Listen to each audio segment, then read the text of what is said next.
In the name of the Father, of the Son, and of the Holy Spirit. Hail Mary, full of grace, the Lord is with thee.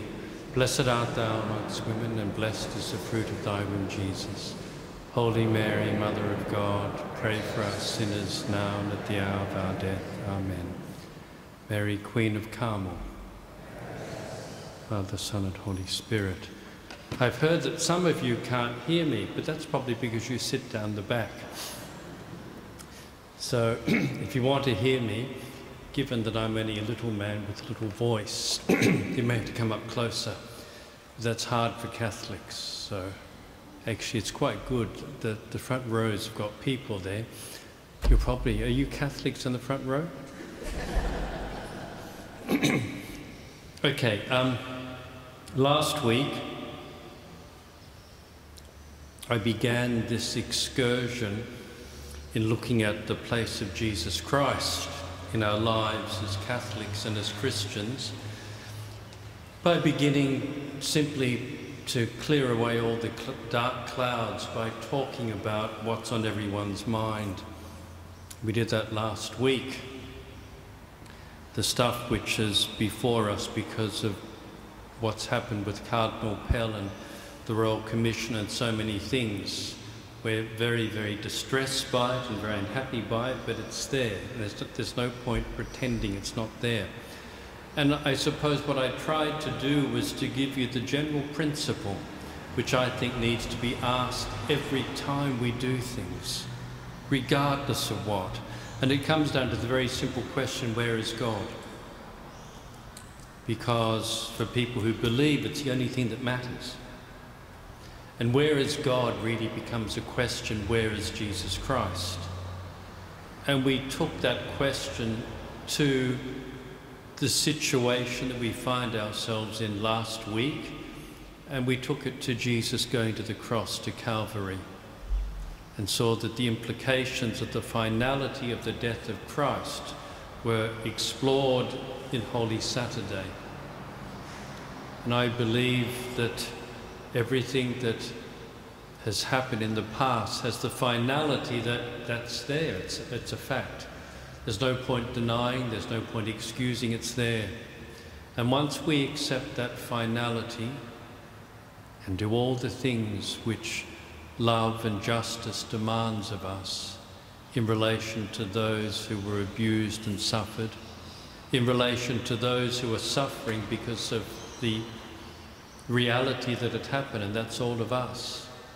And when they come out of prison, in relation to those who were the perpetrators, because they, in terms of last Saturday's gospel, are the prodigal sons.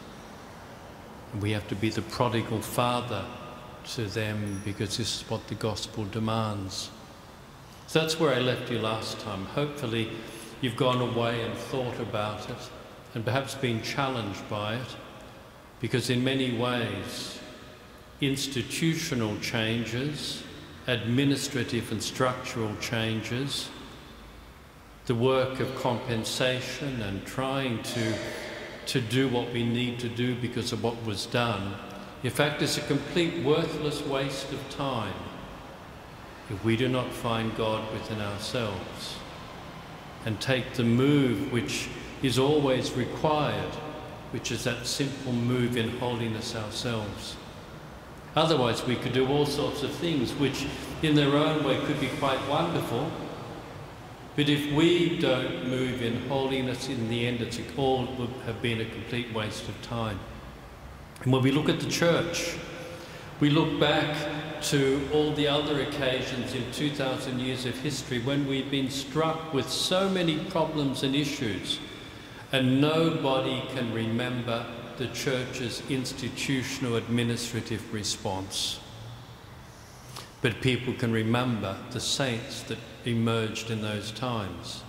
St. Francis of Assisi, Ignatius of Loyola, Teresa of Avila, Therese of Lisieux. Because the real response within the church, all these things have to be done. But those things which have to be done do not need belief in God. They're not dependent upon Jesus Christ. And while these things must be done and are dreadfully important, if the God-filled movement, which, as I said to you last week, is something which I began by thinking about as my job as bishop. But when I spoke to you last week, I thought, no, I've changed my mind. It's our job because it's not my church, it's our church. It's us. And behind it all, it's the call for each of us to find Jesus in the midst of the struggles we have now, to find him, to respond, to change because of him. And then the world will change. But the world won't change by administrative, legal, justice things, even though these are necessary, because God is here. Okay, that's where we were last week in a very little nutshell. I want to move now to continue our exploration of who Jesus Christ is, and through that to continue to explore our relationship with Jesus Christ. But I want to, and I'll do this each time I give things, because there are spiritual principles. And I'm not giving a course in spirituality, even though I am giving you spirituality, but I want to give you a spiritual principle which moves on from the one we had last time. And it begins again with the question, where is God? But for us as Christians, the question, where is God, becomes the question, where is Jesus Christ? And the real question, where is God, becomes, who is God? And the real question behind where is Jesus Christ becomes at the same time not where are you, Lord, but who are you? And the reason that this simple move is important is because I cannot go forward except if at the same time as asking, where are you, God, my question also implicitly is, where am I? You're lost, you're struggling. And as I said to you last week, the important thing is, where is Jesus Christ? But the other side of the coin that has to be there also is, and where are you? Because somehow, where is Jesus Christ and where you are have to be brought together. And so the question becomes, who is Jesus Christ? And it becomes, therefore, who am I? These are very important little steps in the spiritual journey. So I'll run through them again. Where is God is where is Jesus Christ? And that becomes the significant question, who is Jesus Christ? Because there's no point knowing where he is if you don't know who he is.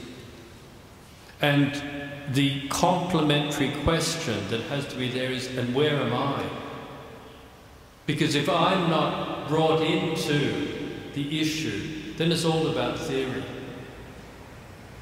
Because what makes theology spirituality is because it's about me. And once God is about me, we are talking about the spiritual life. And for us, powerfully as Christians, once Jesus Christ becomes about me, it's now spirituality. So it becomes, where are you? And that now becomes, who are you? And you can guess the move that I'm going to make tonight. That is, who am I? I am Jesus Christ. Who are you? You are Jesus Christ. Because if you can make that step in reality, you'll never need the Bishop of Lismore for anything. And that's my goal, actually. I've never, ever, as a Carmelite, had as my goal that anyone should need me. If people need me, I'm not doing my job.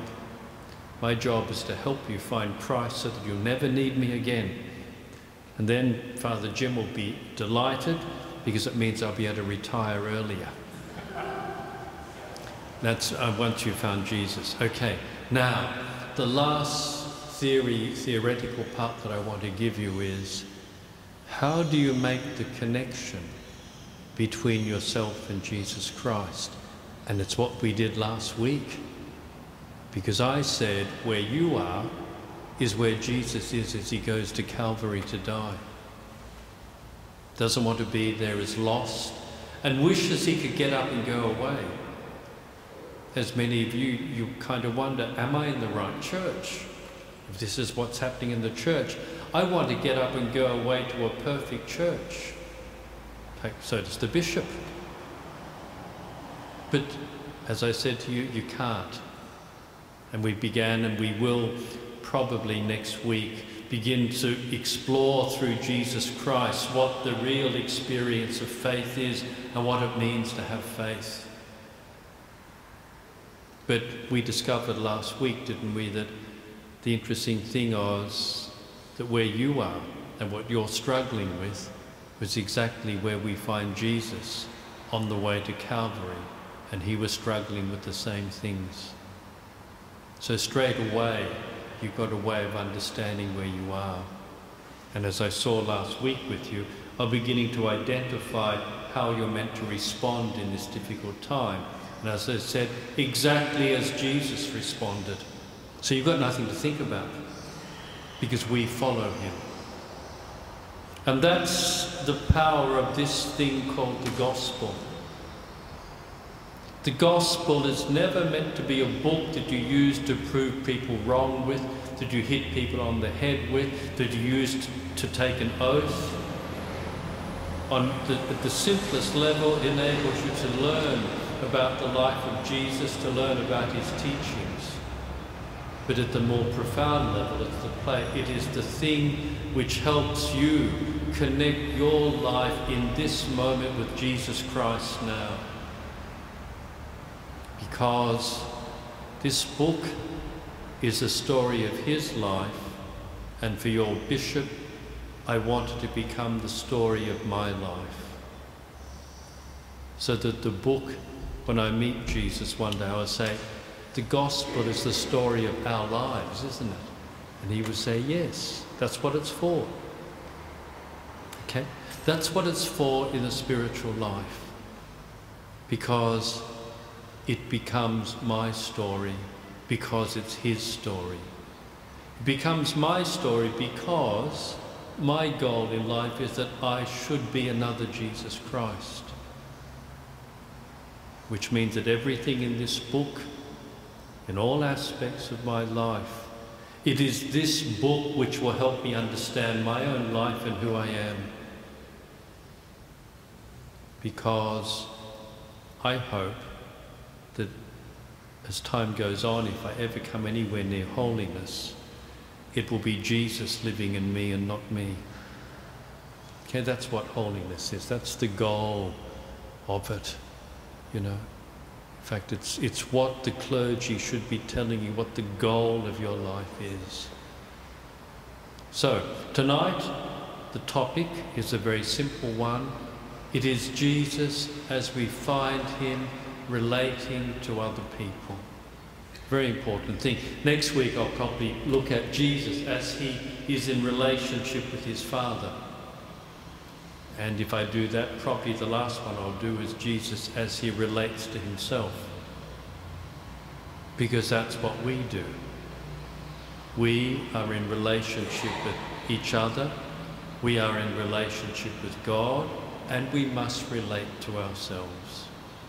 That's human life. And that's what we find in Jesus.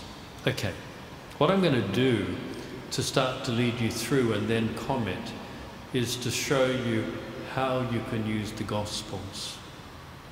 Because if you know how to read the Gospels, you will not only learn about him, but you'll learn about yourself.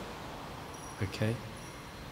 And if you want to work out how and why the Bishop of Lismore has such strange homilies, because that's what the gospel is for me. It shows me who Jesus Christ is, and in doing that, it tells me about myself. So if you really want to know about me, listen to my homilies, because I'm actually always talking about myself. So when I talk about sin, I'm talking about myself. When I talk about this, and that's what you need to do when you look at the Gospels. It's about you. So I'll go through a few of them, because it will begin to show you the kind of man he is, what he was looking for, his interests and all these things because of the way that he engaged with and met another person. One of the earliest meetings that we have in the Synoptic Gospels, which is Matthew, Mark and Luke, is that beautiful moment, because it's a gospel that I still get excited about just to think about, because I can't get over how wonderful it is and what's contained there. And that's what I want you to begin to do, to so love the gospel that you get excited just by thinking about the parts of the gospel that you love. Do you? Because for me, the joy of the gospel is the same as the joy of listening to Beethoven or Bach. It's the same as the joy of reading Shakespeare. One day I'll talk to you about classics, but we can't do everything at once. You've got me for 15 years. Now, if I do everything, I'll have nothing to say to you next year. Let's begin with that wonderful moment. You know the gospel well. You find it in Mark's gospel and in Luke's gospel. Jesus enters a village or a town. He's wandering around because he is a wandering rabbi. Let me tell you, so that you can fit these parts of the gospel in place. People come to him and they ask him questions like, what's the greatest commandment? Or what do I need to do to inherit eternal life? Or should we pay taxes to Caesar? Or are we allowed to do things on the Sabbath? Now the reason that they asked him these questions, because they asked every rabbi walking into the town these questions. Because they're the things that people wanted to know. They're the important questions. If I'm to go to heaven, what do you think I should do? That's an important question. Funny, no one asked the bishop that. No, I'd be delighted if you did, because they're the kind of questions that interest me. And that whole thing, you know, am I allowed to do anything? Can we do anything on the Sabbath? Is there a resurrection after the death? So Jesus is not walking around the town thinking, I need to teach you about these things. These are not really his teachings. These are his entering into the rabbinical debate of the time. Everybody wanted to know these things. So you've got Sadducees, you've got Essenes, you've got Pharisees, you've got all different groups. The people who followed, who was the rabbi? Shamel or something. It's a long time since I studied that. It was back in 1986, 87 that I was studying these things. I have to draw from my memory, but it's quite exciting. So he comes into this town and a young man comes up to him. Obviously a very well-educated young man, and says, "Good master, what must I do to inherit eternal life?" Okay? And Jesus probably will hear this in every town in Galilee that he walks into. And he says, do you remember what happens next? And this begins to give you a sense of how Jesus' mind works, because he doesn't answer the question. Later he says, if you want eternal life, keep the commandments. The first thing he says to this young man is, and a whole story unfolds before he answers the question. When this happens in a gospel, get into it and work out what's happening. It's amazing. Why do you call me good? Because God alone is good. Isn't it interesting? There's a question, and you will notice every time Jesus meets someone, the God things are on his mind first of all, as we'll see if we have time to get to it. The man who's lowered down in a pallet into the house, supposedly at Capernaum, wants to be cured. And Jesus says to him, "Go, your sins are forgiven." He says that so many times. It's almost as if he doesn't notice that this man's got a withered hand, that this man is blind, that this man can't walk. He doesn't see it. It's interesting, kind of get to know the man, get to know what he's interested in, because it challenges us. We're interested in, when you look at the newspapers, scandal and other people's sins. And he wasn't interested in the slightest. Incidentally, I was in Sydney giving a retreat last weekend, and Father Aloysius, we studied together. He's a Carmelite. And he said, I went home the day after the George Pell stuff broke, and my nephew, I've got a beautiful family, the nephew came and said to Aloysius, he calls him Uncle Wishus, and said, Uncle Wishus, what do you think about George Pell? And immediately the grandfather, who's 99, spoke up. And Aloysius's father, George Rigo, who was from Burma, an Indian from Burma. He's got 4 children, 2 of them are priests. One's a Discalced Carmelite, the other one is the general of the Passionist Fathers. And immediately the grandfather piped up and said, son, why are you interested in other people's sins rather than your own? And Aloysius looked at me and I said, I would have expected your father to say that, because your father's a holy man. Everyone knows that George Rigo is, and he just said that spontaneously. Why are you interested in someone else's sins? Look at your own. Because looking at someone else's sins is not going to help you. But Jesus sees people's sins because it's got to do with their relationship with God. It's what we find all the time. He doesn't notice the things that we would notice. Scandals, the woman at the well. No, he's interested in her soul. At all these things. And so this young man comes and says, good master, what must I do to inherit eternal life? Why do you call me good? Because no one is good but God alone. Then he says, but if you want eternal life, keep the commandments. The reason is because when you look at that gospel passage, Jesus' first answer, why do you call me good, is the key to the whole passage. Because it gives us access to Jesus Christ. It's not access to stories or miracles or even teachings. The teachings give me access to my friend. I want to know him.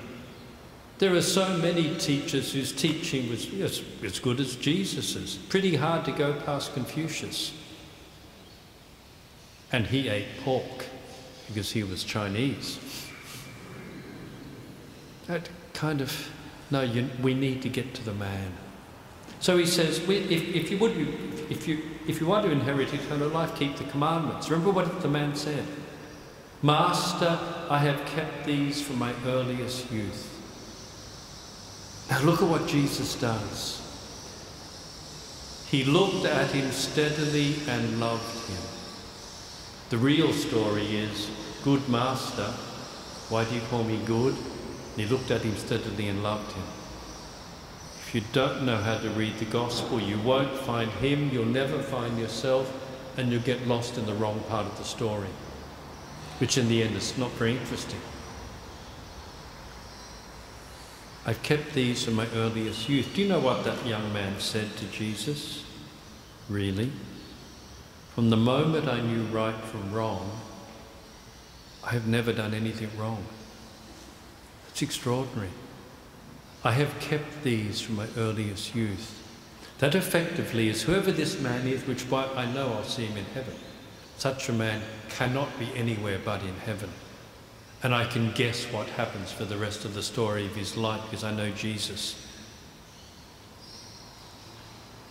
He said, I've not, from the moment I could sin, I haven't.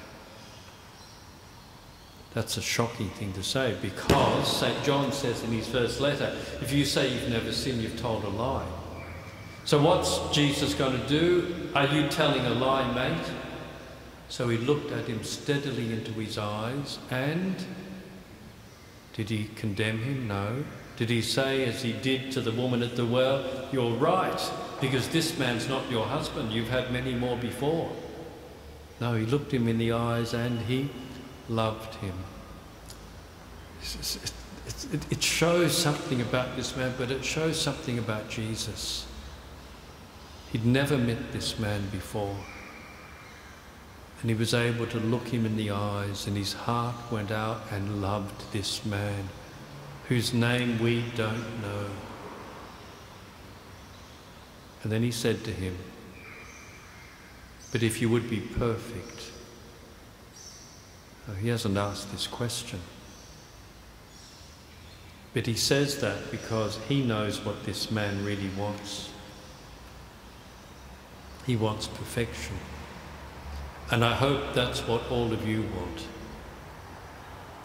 That's what I want. I haven't yet got it. That's why I joined the Carmelites. That's why I'm really annoyed that I was plucked out of there, because I don't know what I'm going to do to try to get perfection here. It's harder, much harder as a bishop. But if you would be perfect, go sell what you have, give to the poor, and then come follow me. Do you notice what he's saying at the end? He's inviting the young man. It's amazing. But he went away sad because he was a rich man. But what's really happening in this encounter? It's what Jesus always does. He looks into my eyes and he sees what comes between me and his Father and says, "Go and do something about it." What I see is coming between you and God my Father is not necessarily sin, but it will stop you from being perfect, because it will stop you from loving. Do you know the difference between the old law and the new law? The old law tells you what not to do, because to do those things is not love, but it doesn't tell you how to love. All Jesus tells us is not what to do, but simply to love. And in this powerful moment, he looks into the eyes of this young man and sees an extraordinary young man. And he recognises in him, as I know he does at times of prayer when he looks into my eyes, that there are things in me which would stop me from being perfect. And they're not necessarily about sin either. And then he invites him, "Come on, come and follow me." I know the end of the story. Because a young man who has never sinned and has been moved to the core of his heart to an internal sadness has already been trapped by Jesus. He will go away. He will sell everything. And in his own way he'll follow Jesus because he's sad. That is a spiritual sadness. Because I now know what I want to do. I want to follow you. But I can't yet. Now, why am I giving you this in terms of seeing Jesus? Go and pray the gospel. But rather than about the young man, you be the person that goes up to Jesus. What must I do? Now, you probably won't be able to say it from my earliest youth, especially those of you who are older than me. It's well known, possible. See, poor Father Jimmy is older than me. Father Alex is younger than me, so maybe he could say, "I've never done anything wrong." But Father Jim's older than me. I can't see how he couldn't have done something wrong. You know, it's kind of, if you've lived long enough, you've done something wrong. I'm sure all of you here have done something wrong except for young Michael there, who's young enough. Okay? So go into the gospel and go to Jesus, praying it. Good master. What does good mean? We'll go back to that.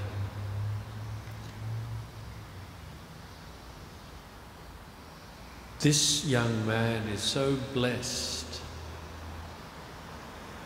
because he recognizes who Jesus is. Why do you call me good? Because God alone is good. So why are you calling me good? Jesus recognized that this young man's got it right. Blessed are the pure in heart, for they shall see God. This young man according to the gospel passage, hasn't sinned. So there's a certain purity of heart which enables him to recognise that Jesus is good. That's why he called him good. Now, when we go into that passage, I don't have that purity of heart.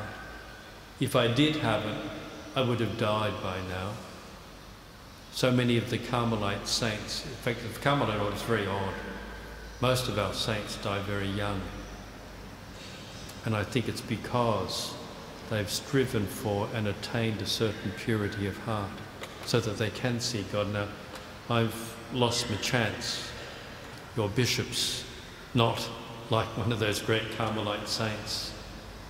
But nevertheless, it's what I want.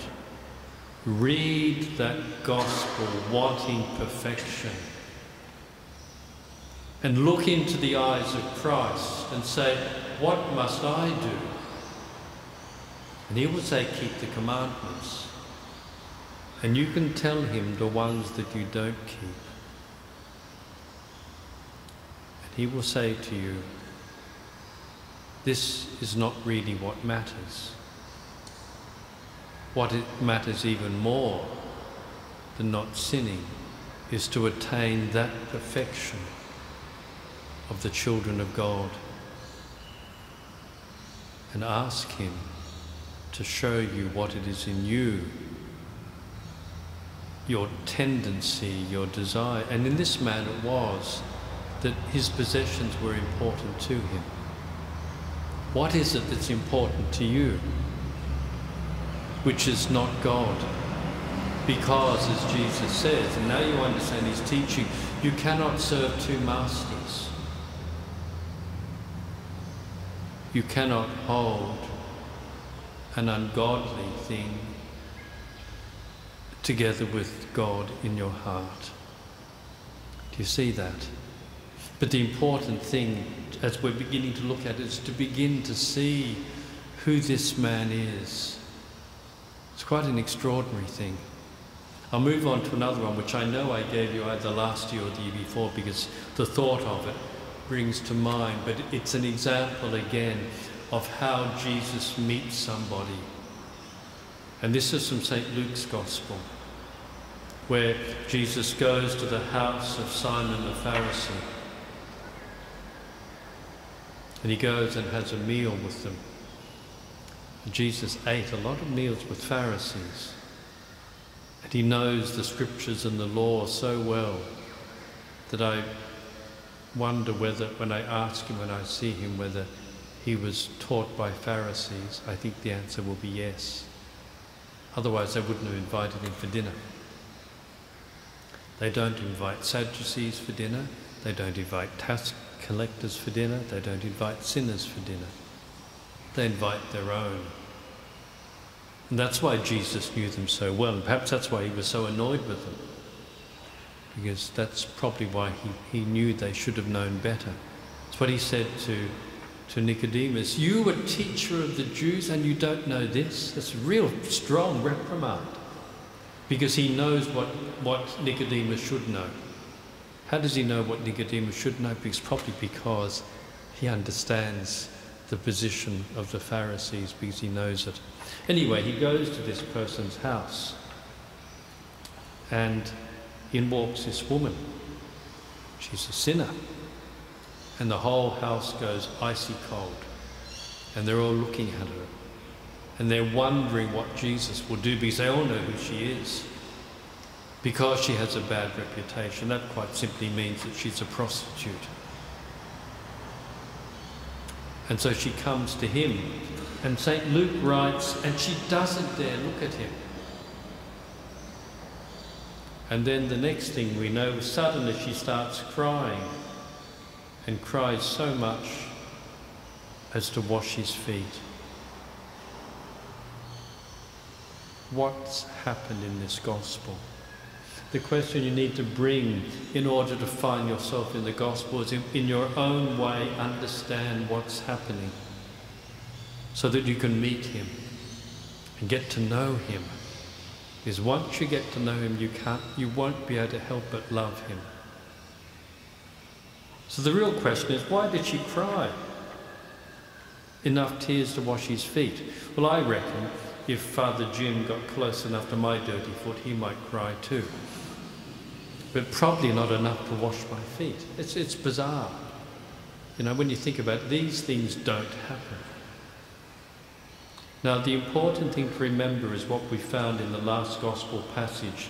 Jesus looked him in his eyes and looked at him steadily and loved him.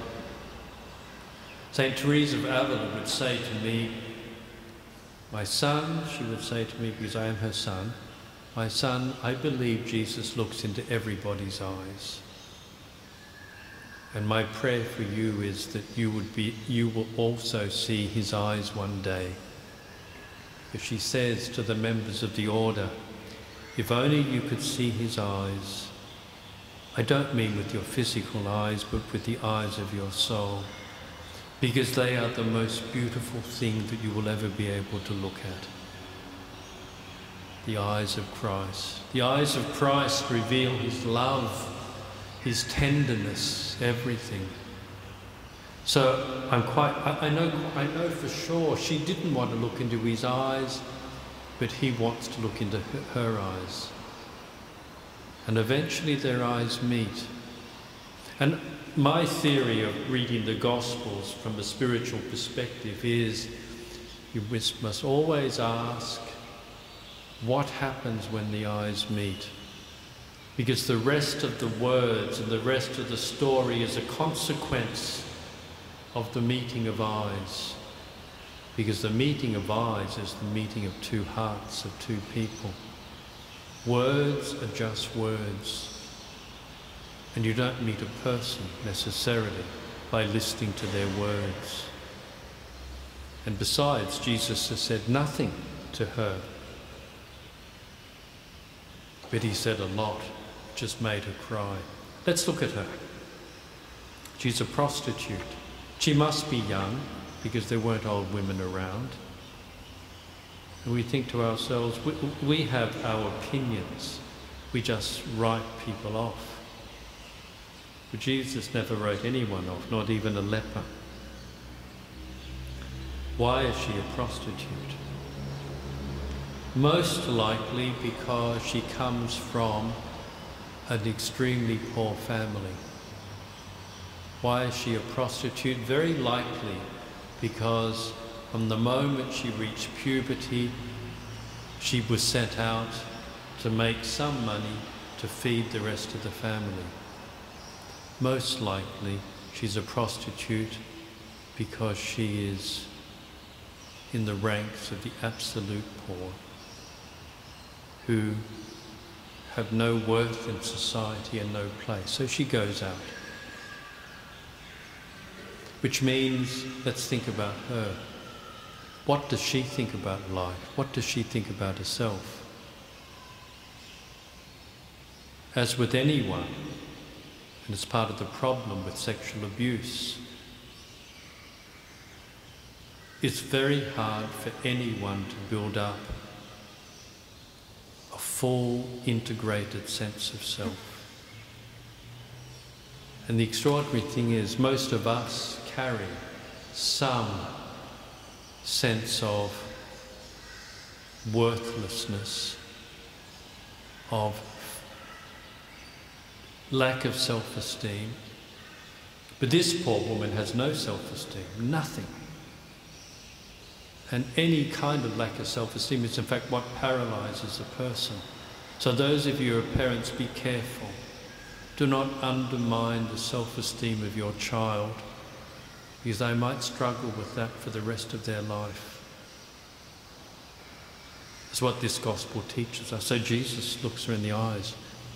Now the question you need to ask, and I suppose this is part of the teaching about Jesus meeting others, is what happens when they look into each other's eyes? What do they see? Well, we know the things that Jesus sees, because we have that in that meeting of the woman of the well in John's Gospel. Come quickly and meet someone who knows everything about me. He knows everything. Jesus will look into my eyes and nothing is hidden, because he knows everything. Oh, if only you could see those eyes, St. Teresa would say. Because unlike other people, when he looks into my eyes, he doesn't judge. This poor woman doesn't want to look into Jesus' eyes, because every other man that looks into her eyes says one of two things: don't touch me, you are the scum of the earth, or I will have you tonight. That's the only eyes she knows. Only eyes she knows. And Jesus looks into her eyes and says, I know everything about you.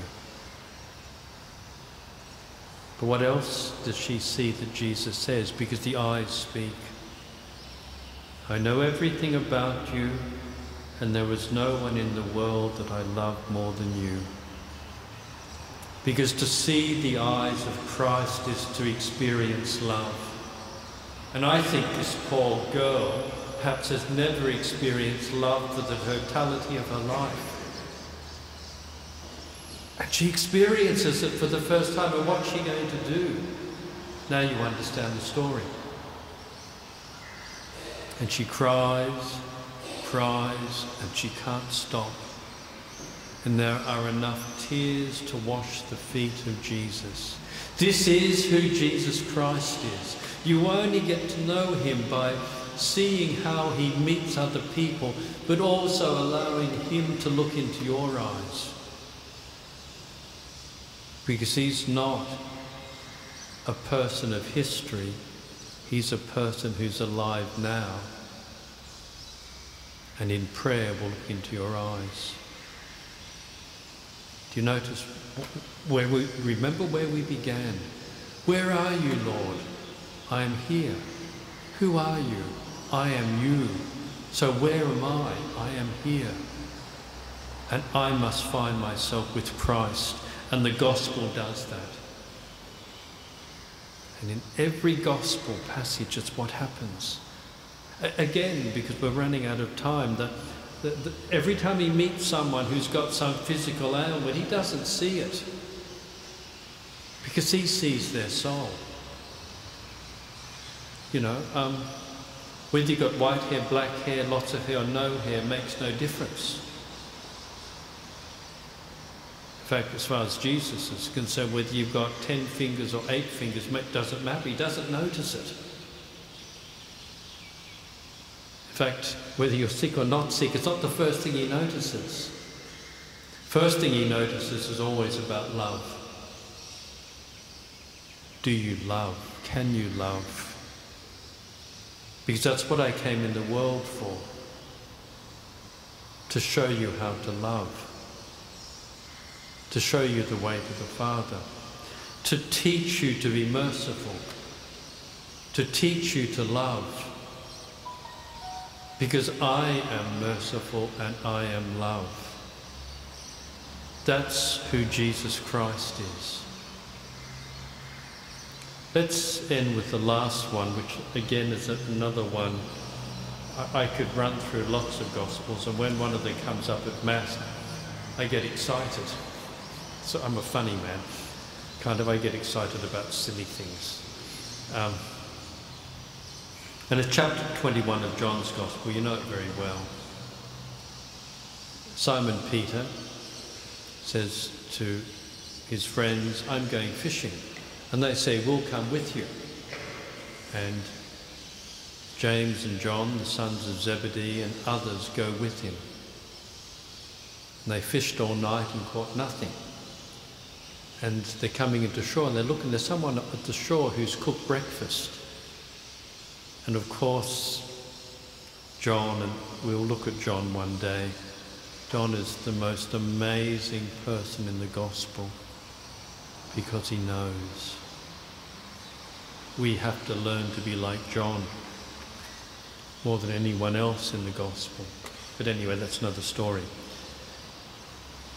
And Peter, who is, after the catching of the fish, Peter, who's always nothing on at the words, it is the Lord, jumps in and comes aboard with almost nothing on. That's a powerful word. We think, oh, he's out there fishing, he's got almost nothing on.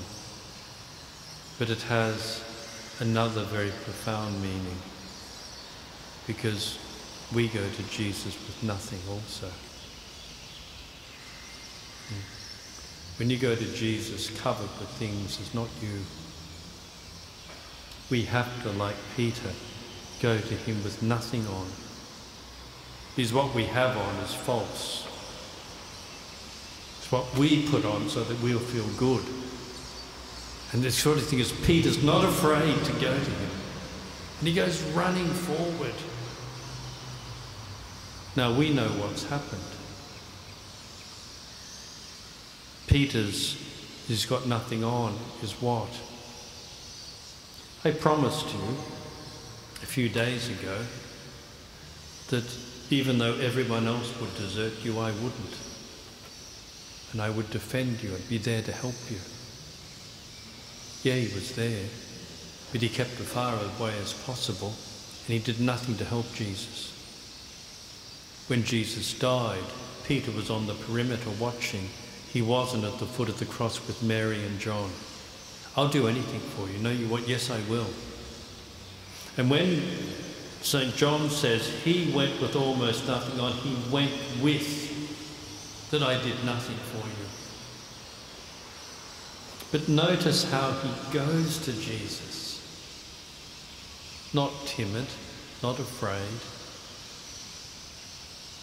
He goes to Jesus not seeking forgiveness, because he knows Jesus so well after Holy Saturday, after the experience that I alluded to last week of Holy Saturday. He goes to Jesus because he knows he's forgiven. But Jesus always engages and is with the people the way they are, because, as with everyone else, he looks into Peter's eyes. And he knows what Peter has on his mind, what he's carrying in his heart. Peter knows that Jesus has forgiven him.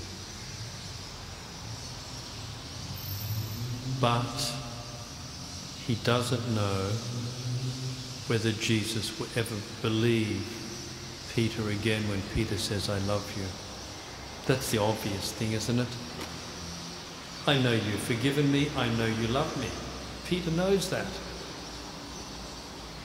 But what Peter doubts is, but will he ever believe that I love him?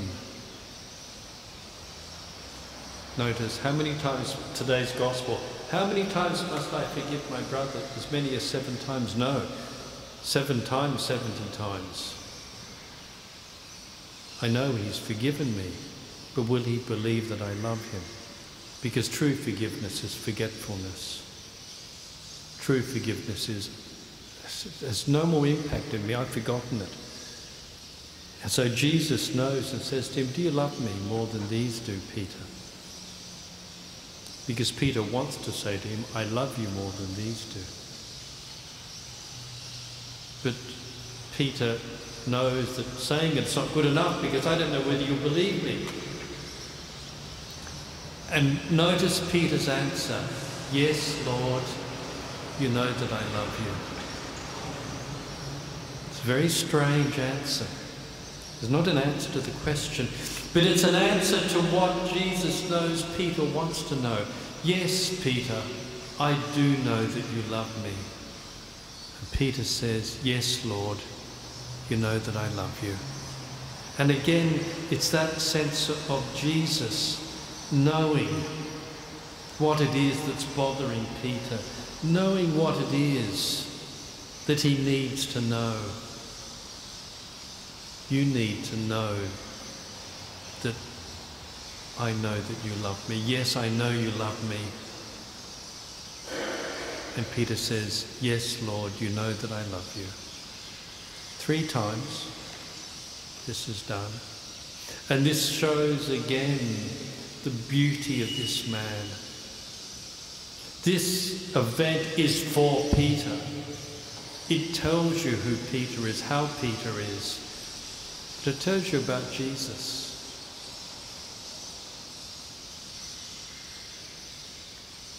I don't know whether I love Jesus, so I can't say to Jesus, do you know that I love you? But I do want to love him. And I believe that he knows that I want to love him. I'm not as holy as Peter yet, but I do believe he knows that I want to love him. As to whether I will love him is the other question, because we have to be very careful and scrutinise what we do. Am I doing this for Jesus or for me? Because self-love and love of God are so close that we can be loving God, but in fact we're doing it for ourselves. One thing that your bishop's very afraid of, that I'm doing this for me, even no, it doesn't matter how good it might seem. Is my reason something to do with me, or is it all about Jesus Christ? The purification of my motives. And I don't know, to be honest. But I know that I want that I do know. But have I got that motive? I don't know. And I don't suspect he's going to tell me either. He's going to let me go on struggling. So that's giving you a sense of who he is in the way in which he relates to others. And the reason that this is powerful is because I want you to go to the Gospels, to get to know them, to get to love them, because when you love that Gospel, you're beginning to love Jesus Christ. Because you're meeting him. And when you meet him, life will never be the same. And when things start to go astray, it's because you've lost sight of him. And you go back and meet him again. You go back and be with him. Because the important thing to learn from what we've done tonight is all you have to do is go back to him. And if you don't, he'll keep knocking at the door anyway. Because he is such a wonderful person. That now is 50, according to this thing which has been taping me, that's 53 minutes. So that's probably too long. If I preached for 53 minutes, you'd start walking out, wouldn't you? Glory be to the Father, and to the Son, and to the Holy Spirit.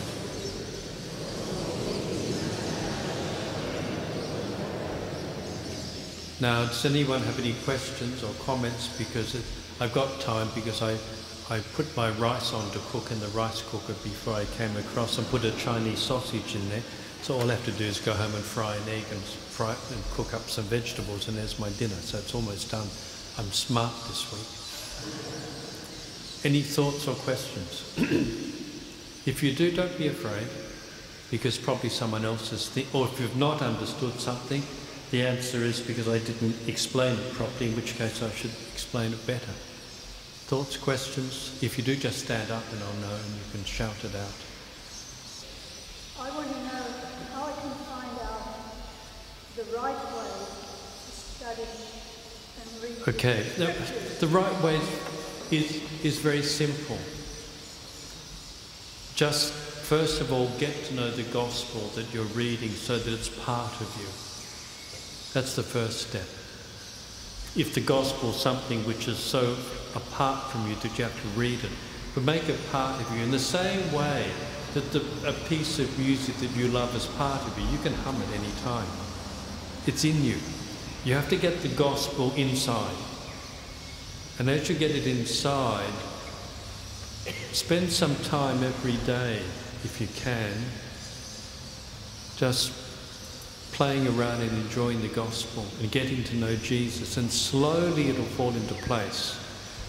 You know, you might say, but Bishop, the way you put it is marvellous. Well, as a Carmelite, I've been playing around with the Gospels now since 1985. That's almost 34 years. So, but start. And the thing about the Gospels, enjoy them. Many priests or people who just want to give us history of the gospel. I missed that. Can someone who's closer up repeat what this lady said so that it can come up by like a relay race? many people who are preaching on the gospel, Yep. give the history of the gospel, and my friend says, and she feels that she's losing the essence of it. Yes, well, it depends what people think the Gospels are. They're the story of Jesus Christ. They're the collection of what he taught. They're the theology of the church. They're the social teachings of what we should do and so on. But for me, more than anything else, it's Jesus Christ. And that's the way to approach it. For no other reason other than it's him. And get to know it. Get to enjoy it. Don't try to work. The worst thing you can do is open it up and say, what's this telling me to do? Because he might have nothing to tell you to do when you're trying to find it there. That's, I think, is a misuse of the Word of God. The Word of God must be in your heart and on your lips. So you begin by letting it into your heart, by growing to love it. Then you can whistle it, like music. You can hum it, you can sing it. And when you can do that, you begin to know what to do, because the gospel will begin to direct and move you rather than you use it. You know, the gospel's not there to be used. The gospel's there to use me, more to the point. Anyone else? Okay, well, thank you very much.